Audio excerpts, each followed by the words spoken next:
It still chokes me up that the people chose me to represent them for these 12 years. I thought we should report back on what we've accomplished, together with their trust and support. You know, when Robin first ran, she was the first openly LGBT person elected to Denver City Council. You know, when she won, it was a pretty big deal for LGBT folks in Denver and within the state. She ran as an openly gay person, featured her family, talked about her kid, but it was a non-issue, I think, for a lot of voters, which I think is what we've been fighting for a very long time. Denver's LGBTQ community shares the same priorities and concerns with others in our city, but we can face extra barriers. When I was elected, I was a mom, but I couldn't even get married in Colorado. My driving vision has been to make change that will last for people across this city who need it most, to make an impact that we can build on over time, long after I'm out of office. So when we banned conversion therapy or created gender-neutral restrooms, it wasn't just about the policies, it was about the community being empowered as partners in those wins. That's what real progress looks like and change looks like, when I'm keeping the door I walked through open and bringing others from historically disadvantaged communities inside to govern alongside me.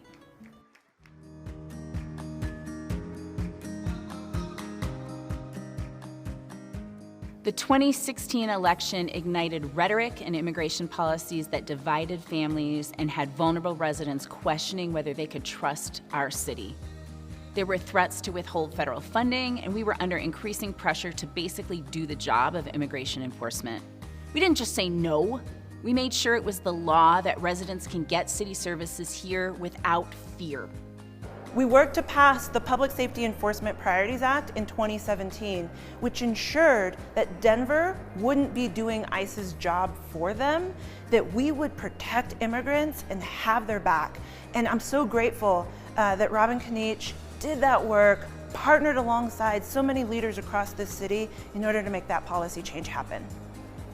Robin just lives by those values of nothing about us without us. She does such an excellent job of making sure that folks who are impacted by a policy, it's not that they just know about it, but that they're actually at the table helping to craft it and get it passed and implemented.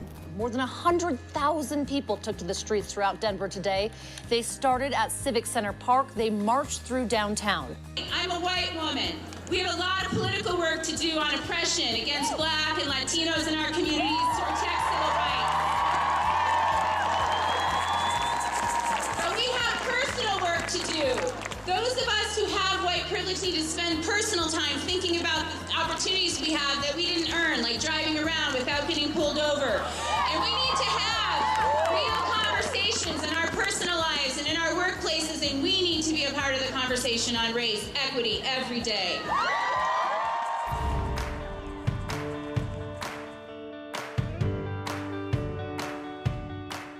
Well, you guys know Platform Open Space, right? This brownfield site in Globeville where people used to abandon and burn cars, I believe, and dump their trash.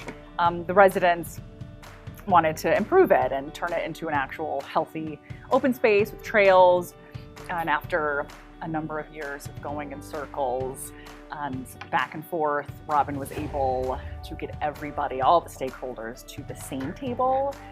And I remember her saying, it's not a matter of if, but it's a matter of when this project happens. So in other words, we are the team who's going to do it, and so let's get started. She has this ability to empower people to get things done, even when it's out of their comfort zone. Something I really admire about Robin was how she balanced being a mom and her work. And I remember there'd be snow days where her son would come in and he would go around and make sure all the recycling got into the big recycling bin. Or another time when she was thinking of ways to entertain him, and she put algebra problems on our whiteboard. And so he practiced his algebra while she worked.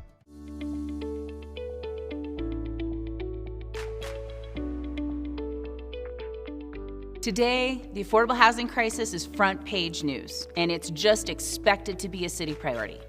But when I started on council in 2011, Denver's only role was to pass through a shrinking pool of federal dollars, 0 local dollars. no policies to speak of. That was just unacceptable to me.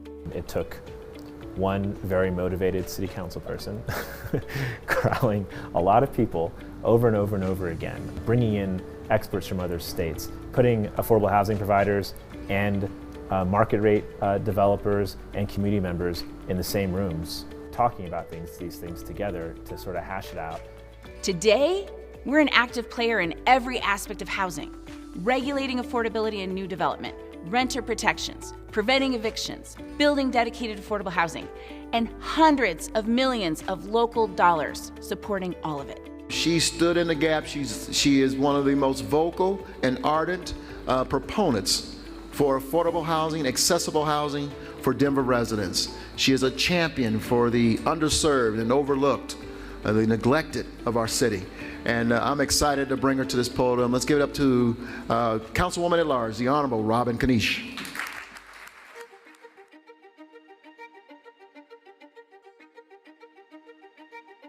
I sat down with a judge, and she was really worried about the growing number of evictions. Many tenants weren't even coming to court, and those who were had no lawyers.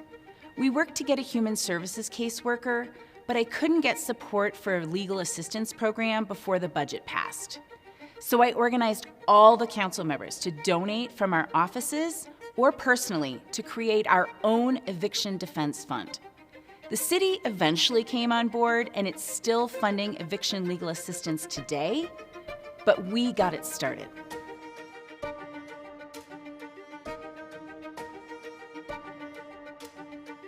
One of the solutions we needed that really challenged people's thinking was tiny homes and safe outdoor spaces for people experiencing homelessness. Tiny home villages serve people coming directly from unsheltered homelessness. They give people a key, a roof, a door in a community immediately from coming from the streets. And they're intended to be an alternative sheltering solution for those that the sheltering system traditionally doesn't serve as well, and then help people transition into permanent housing. I remember when we were working on tiny homes and we had really strong opposition from city regulators on one specific piece that they just would not budge on. But the tenacity and creativity from Robin just really moved the policy forward, and we were able to pass tiny homes. She's able to really identify barriers to creating change, and she's able to invite people to think differently and help transform systems through doing that.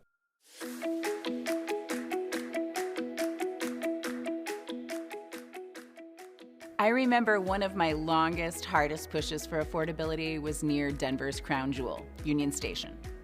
Long before I was elected, I worked with a coalition who thought the bus drivers and baristas who made Union Station work should have a chance to live near that publicly funded transit hub too.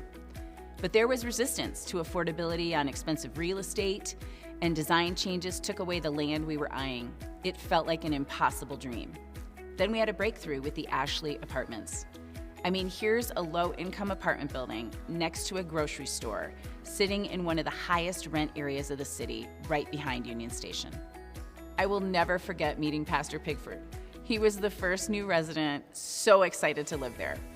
It was a rent he could afford on a pastor's salary, and he couldn't wait to tell me his ideas for helping homeless residents in his new neighborhood.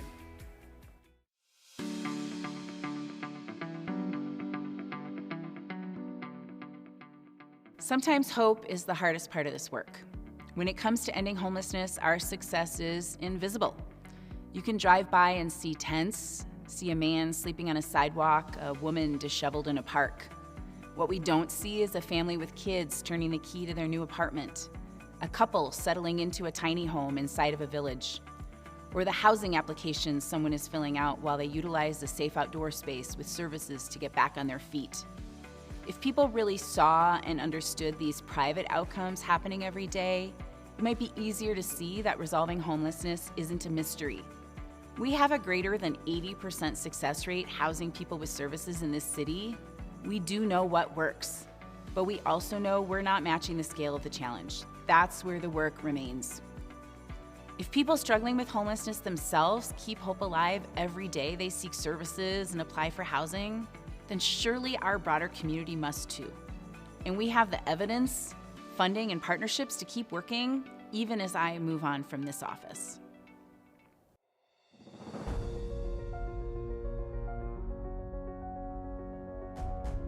my parents in their construction and factory worker union wages were what made the difference between working hard to make ends meet, but not living in abject poverty. When I took office in 2011, the idea of the city telling an employer how they should treat their workers was just a non-starter. Having a voice on the job through a union? Forget about it. The fight for 15 took us 10 years to win. We began at the airport.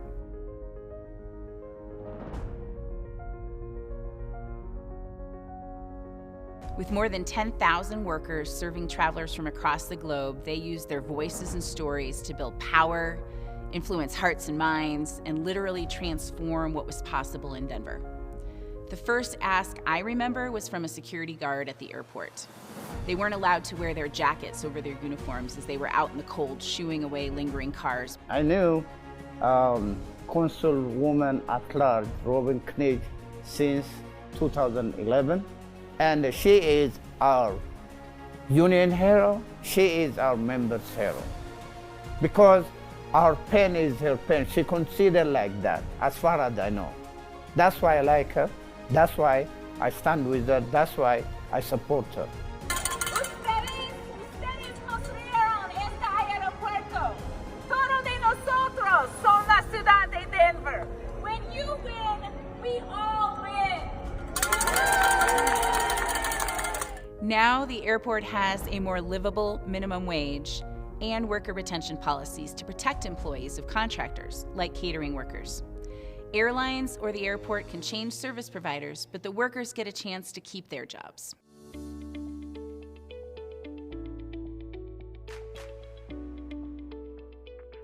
Our work at the airport opened the door to a larger conversation about good jobs.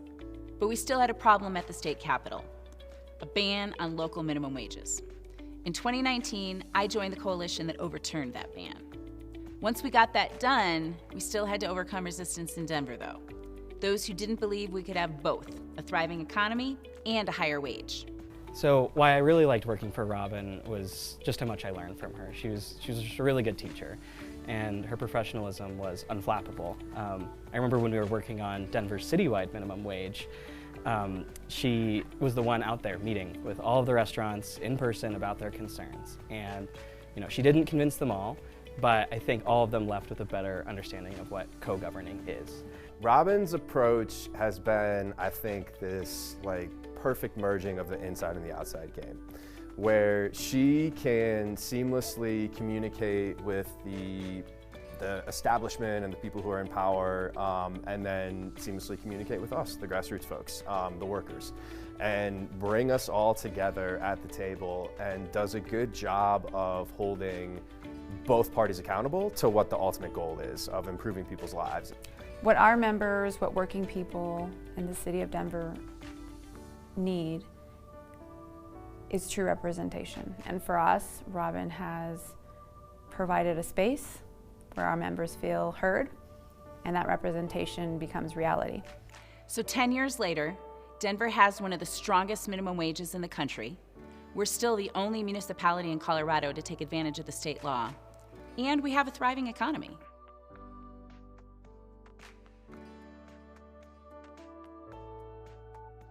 Our approach has been stick with an issue and see it through. Never take anything on without a partner, and create spaces inside government for community leaders to have a lasting voice in the room where it happens. All of that was building a foundation for the future. I want to thank every partner, constituent, and staff member who was a part of this work. And it's because of them I feel so optimistic about Denver's future.